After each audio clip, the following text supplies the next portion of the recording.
Hi wonderful people, so this topic is about line drawing. As you can see, it's a really small topic, and we get asked to sketch the graph of 4y takes 6x equals 24 and x equals -5. Now there's two ways we can do this.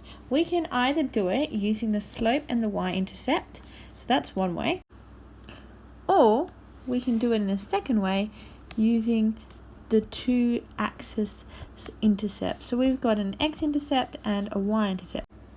So you'll remember how we've talked about the slope-intercept form of an equation.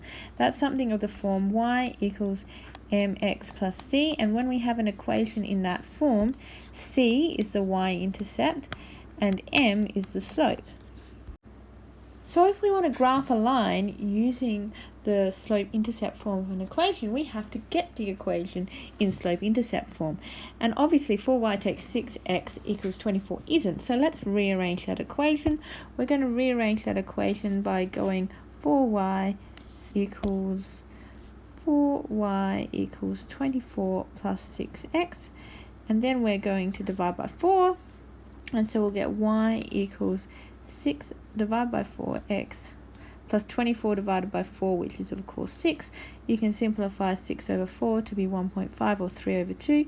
I would leave it as a fraction, and you'll see why in a minute. So I'm going to simplify that to 3 over 2x plus 6. Now you might find it less confusing if you actually write x as a cursive x, so that you don't confuse it with a multiplication sign.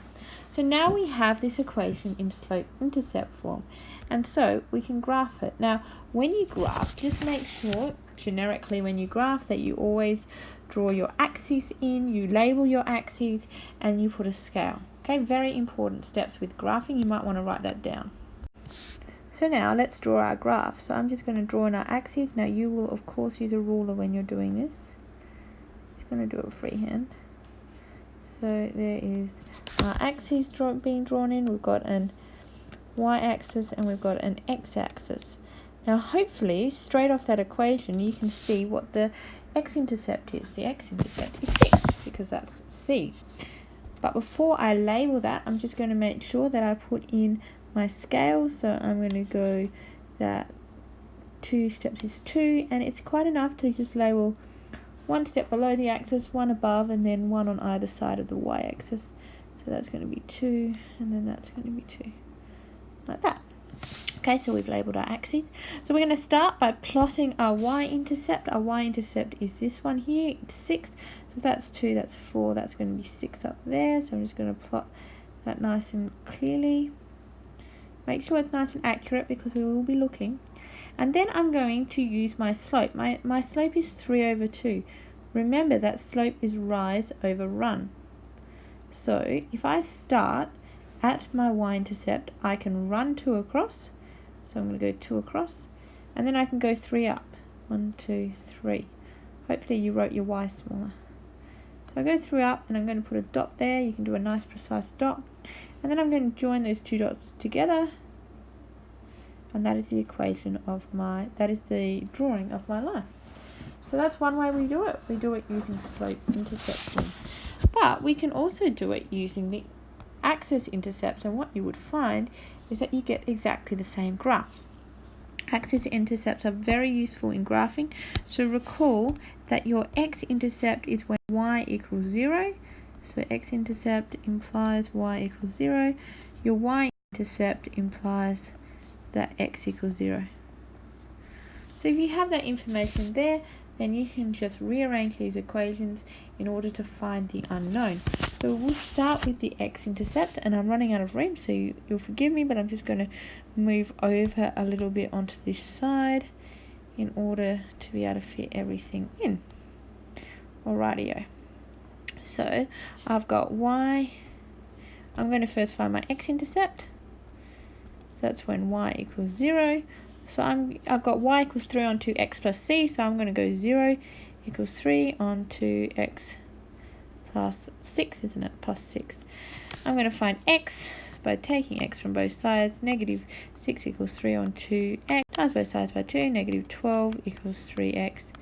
and so x is going to equal -4 because I'm going to divide both sides by 3, and so I'm going to get the point -4, 0. If you're ever asked for an x-intercept, make sure you write it as a coordinate. Don't just write it as a one single number. So if you're asked for the x-intercept, don't just write x equals -4.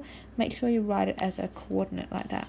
The y-intercept is often easier to find. It's just when x equals 0. So we've got y equals 3 on 2 times 0 plus 6. So of course anything times 0 is 0, so y is just going to equal 6. So therefore our y-intercept is 0, 6. Alright, so now we've got our two intercepts, so we can draw our equation using that. I'm just going to delete the other drawing I made. I'm going to cheat a little and use the same axes. So I've got my y-axis and then my x-axis. I've got the same scale going on. So now I just have to plot my points. My points are -4, 0. So that's going to be this point right here, -0.40, make sure it's accurate. And then my other one is 0, 6. So I had 0, 6 plotted anyway, because of the y-intercept thing. I think my things moved a bit, so it's not quite so accurate. Let's move it again. There we go, that's better. So we can just plot 0, 6 on that line about there. And then we again join the dots. And we've got our line. Now if you line that up with the line we had before, it would be the identical line. We've just plotted two different points, but it's still the same line. So that's two different methods for drawing the lines.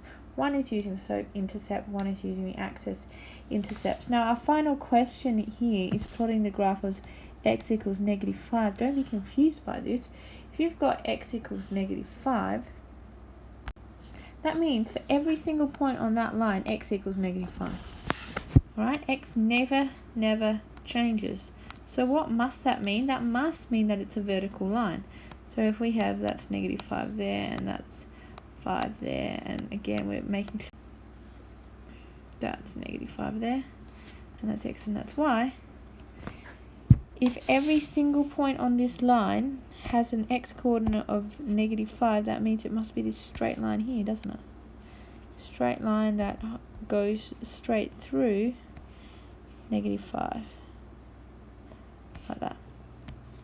Okay, if it was y equals 5, it would be this line along here, because every single point on there would have the same y coordinate.